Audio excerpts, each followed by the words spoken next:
যোৰহাট জিলা সাহিত্য সভাৰ উদ্যোগত মাজুলীৰ ঐতিহ্যমণ্ডিত শ্ৰী শ্ৰী চামগুৰি সত্ৰাধিকাৰ নকুল চন্দ্ৰ মহন্তৰ 4খনকৈ গ্ৰন্থ উন্মোচন কৰা হয়।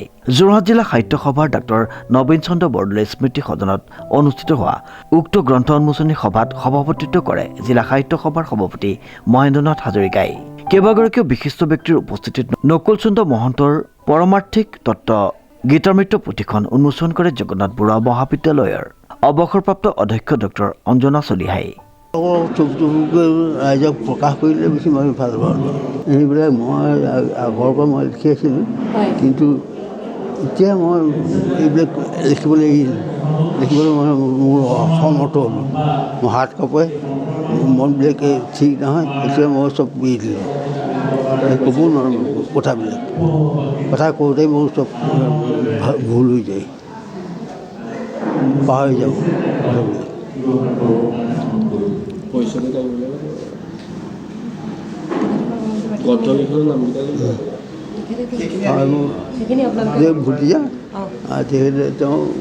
তাৰ পাছতেই ভক্তিতত্বৰ গ্ৰন্থখন উন্মোচন কৰি যোৰহাট জিলা সাহিত্য সভাৰ প্ৰাক্তন সভাপতি ডক্টৰ ৰাতুল চন্দ্ৰ বৰাই। ভক্তিৰ নৱৰত্নৰ গ্ৰন্থখন উন্মোচন কৰে বিশিষ্ট লেখক সাহিত্যিক হেমচন্দ্ৰ শইকীয়াই আৰু শংকৰ মাধৱ সংবাদ গ্ৰন্থখন উন্মোচন কৰে যোৰহাট জিলা সাহিত্য সভাৰ উপসভাপতি মাধৱ মহন্তই। সমূহ সংবাদ মাধ্যমৰ কৰ্মকৰ্তাক আমাৰ শ্ৰী শ্ৰী চামগুৰি প্ৰাচীন সত্ৰৰ তৰফৰ পৰা সত্ৰাধিকাৰৰ হৈ ধন্যবাদ জনাইছোঁ।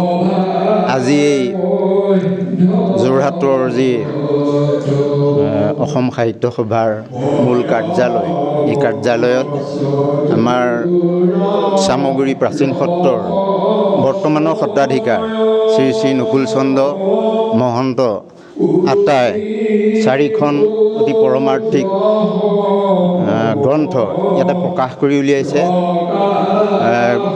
এইকেইখন তেখেতৰ এখন নিজা সৃষ্টি, বাকী 3খন তেখেতে সম্পাদনাহে কৰিছে। গতিকে এইকেইখন প্ৰকাশৰ ক্ষেত্ৰত তেখেতে বহুদিনৰ পৰাই আশা কৰি আছিলে।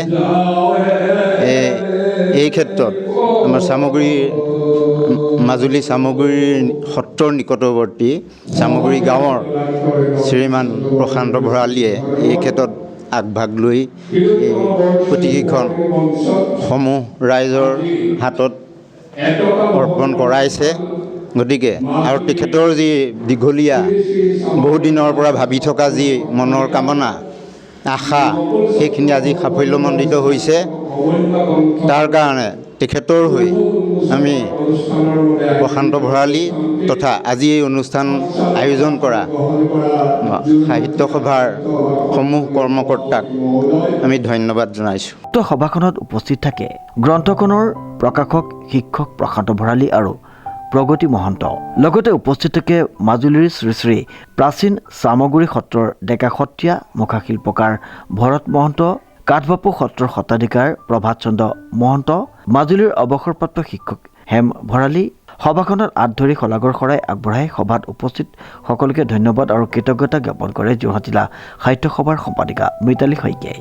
আমাৰ সত্ৰাধিকাৰ প্ৰভুক নমস্কাৰ জনাব লাগিব, সেৱা জনাব লাগিব। এইকাৰণে তেখেতৰ অসুস্থ সময়তো বা বিভিন্ন কামৰ প্ৰেছাৰত তেখেতে গ্ৰন্থখিনি প্ৰস্তুত কৰাৰ উপৰিও আৰু বহুকেইখন গ্ৰন্থ আছে তেখেতৰ, অতি কমেও 16খনমান গ্ৰন্থ আছে তেখেতৰ। বৰ্তমান সময়ত মই 4খনহে মই প্ৰকাশ কৰিবলৈ সুবিধা পাইছোঁ। কথাটো হ'ল কি, তেখেতৰ সাহিত্যৰ যি চেতনা, সাহিত্যৰ যি ধ্যান ধাৰণা, সেইখিনিক আমি অত্যন্ত আন্তৰিকতাৰে গ্ৰহণ কৰিছিল। তেখেতে মোক পৰামৰ্শ দিছিল, মোক কৈছিল যে মোৰ বয়স হৈছে, মই লিখিব নোৱাৰা হৈছোঁ, মই চিন্তাবোৰ মোৰ আছে কিন্তু লিখিব নোৱাৰা হৈছোঁ, মই কামখিনি কৰিব পৰা হ'লে ভাল আছিল। মই প্ৰভু ঈশ্বৰক মই আশ্বাস দিছিলোঁ যে মই যিমান পাৰোঁ আপোনাৰ ক্ৰম অনুযায়ী গ্ৰন্থসমূহ মই প্ৰকাশ কৰিম। ইতিমধ্যে 4খন গ্ৰন্থ প্ৰকাশ কৰিছে।